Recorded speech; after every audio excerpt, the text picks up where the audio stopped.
Good morning ছাত্ৰ ছাত্ৰীসকল। আমি আজি গণিত বিষয়ৰ পাঠ আলোচনা কৰিবলৈ আগবাঢ়িছোঁ। আগতে আমি যোগ কৰিবলৈ শিকিছিলোঁ, এইবাৰ আমি বিয়োগ কৰিবলৈ শিকিম। ধাৰ কৰি কেনেধৰণে বিয়োগ কৰে তাৰ বিষয়ে শিকিবলৈ আগবাঢ়িছোঁ।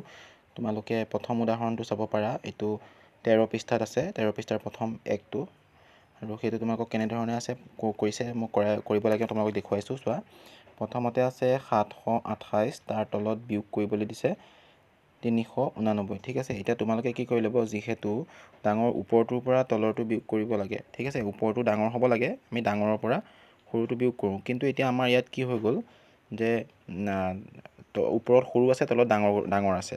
ঠিক আছে, এতিয়া যিহেতু ওপৰত সৰু আছে, সৰু থাকিলে আমি কি কৰিব লাগে মন কৰিবা, যিহেতু ই সৰু আছে, সৰু থকাৰ কাৰণে আমি কি কৰিম, বাওঁ ফালৰ পৰা দশকৰ ঘৰৰ পৰা আমি কিবা এটা আমি ইয়ালৈ ধাৰ কৰিম মানে কি আছিলে, ইয়াক 1 আছিলে, 1ৰ ওচৰলৈ 8 লৈ আহিলোঁ, 8 আছিলে, 8ৰ ওচৰলৈ 1 লৈ আহিলোঁ, 18 হ'লনে? এতিয়া সেই 18ৰ পৰা আমি 9টো বিয়োগ কৰিব লাগিব। 18ৰ পৰা 9 বিয়োগ কৰিলে 18 বিয়োগ 9 সমান 9 হ'ল। ঠিক আছে, ইয়াৰ পৰা যে আমি 1 এটা লৈ আহিলোঁ, ইয়াৰ পৰা 1টো লৈ যাওঁতে ইয়াত কি থাকিলে, 2 আছিলে নাই, 2ৰ পৰা এটা 1 থাকিলে।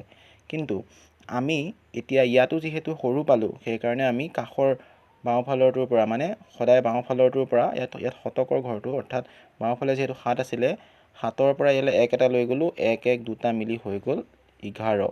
ঠিক আছে, এতিয়া সেই 11ৰ পৰা আমি কি কৰিব লাগিব, আমি 11ৰ পৰা আমি তলৰ 8টো বিয়োগ কৰিব লাগিব। 11ৰ পৰা 8, 2ৰ পৰা 8 যিহেতু বিয়োগ কৰিব নোৱাৰোঁ, আমি তাক 11 বনাই ল'লোঁ। 11ৰ পৰা 8 বিয়োগ কৰাৰ লগে লগে 3 থাকিলে। এতিয়া ইয়াত যিহেতু 7 আছিলে, 7ৰ পৰা আমি কি কৰিলোঁ, 1 লৈ যাওঁতে ইয়াত 6 থাকিলে, 6ৰ পৰা 3 বিয়োগ কৰি দিয়াৰ লগে লগে 3 থাকিলে। ঠিক আছে, এনেধৰণে আমি ধাৰ কৰি বিয়োগ কৰিব পাৰোঁ। ঠিক আছে, এতিয়া ওপৰতো ইয়াতো তেনেধৰণে চোৱা তোমালোকে, যিহেতু ওপৰতো 2 আছিলে, 2টো আমি ইয়াৰ পৰা 1 নি 12 বনাই ল'লোঁ, 12ৰ পৰা 9 গ'ল, 3 থাকিলে, ইয়াত 6 থাকি গ'ল, 6ৰ পৰা 2 গ'ল, থাকিল 4। তাৰপৰা ইয়াত যিহেতু 12 আছে, 12টোক আমি আকৌ ইয়াৰ পৰা 1 এটা, 2 আছে, 2ৰ পৰা ইয়াৰ পৰা 1 এটা নি 12 বনাই ল'লোঁ, 12ৰ পৰা 7 বিয়োগ কৰিলোঁ, 5 থাকিলে। ইয়াতে 5 থাকি গ'ল, যিহেতু 6 আছিলে, 5ৰ পৰা 5 মিলি গ'লে 0 থাকিব।